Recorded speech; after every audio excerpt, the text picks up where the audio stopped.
అంటే అసలు అంటే ఏం జరుగుతుంది అంటే ఎందుకు అంటే మరి తిండికి కూడా బాధపడే సిచ్యువేషన్ ఎందుకు వస్తుంది? తిండి కోసం అంటే మామూలు నరకం కాదండి, చాలా ఘోరమైన నరకం. ఇండస్ట్రీకి వచ్చి అన్ని భూమి ఇక్కడ ఏం లేకున్నా దిక్కున్నా కూడా ఏదో ఈ పిచ్చితోని ఇక్కడికి వచ్చినాము. ఇక్కడ ఏమీ లేదు సినిమాలో. బిచ్చగాడి బతుకు ఎంత ఘోరంగా ఉంటుందో సినిమా చేసిన రోజే వచ్చే 400 రూపాయలు. మన కూరగాయల పంటలు ఎన్ని ఉన్నాయో అన్ని రకాల మనుషులు ఇక్కడ హైదరాబాద్ లో బతుకులు హీనమైన బతుకు. జూనియర్ ఆర్టిస్ట్ బతుకు హీనమైనది. ఆ జీతంతో మీకు ఫ్యామిలీని రన్ చేసుకోగలుగుతారు? దీనికి బానిసైనమండి. రామోజీరావు ఫిలిం సిటీలో ఫుడ్ అంటే పరమ దరిద్రమైన ఫుడ్. ఇంకా ఆయన అన్న కూడా తిన్నట్టు కనిపిస్తుంది. వాళ్ళ బాధ ఎవరు చెప్పుకుంటారు? ఇంకేమో చెప్పుకుంటారు. ఇప్పుడు ఒక ఏజెంట్ వచ్చాడు, నువ్వు రావయ్యా, నువ్వు ఐట ఉన్నావు, బాగున్నావు, సరిపోయినావు అని తీసుకెళ్ళినోడికి ఎంజాయ్మెంట్.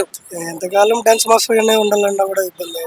మనకంటూ ఒక గోల్ అనేది నిరూపించాలి. మన టాలెంట్ అనేది ఆ ఒక కాన్సెప్ట్ లోనే అందరికి ఫ్యామిలీని అంతా దూరంగా అనుకొని ఇక్కడ వచ్చి చేసుకుంటాం. జూనియర్ ఆర్టిస్ట్ చేస్తే మరి గుర్తింపు వస్తుంది అనుకుంటున్నాను. ప్రస్తుతానికైతే రాదు.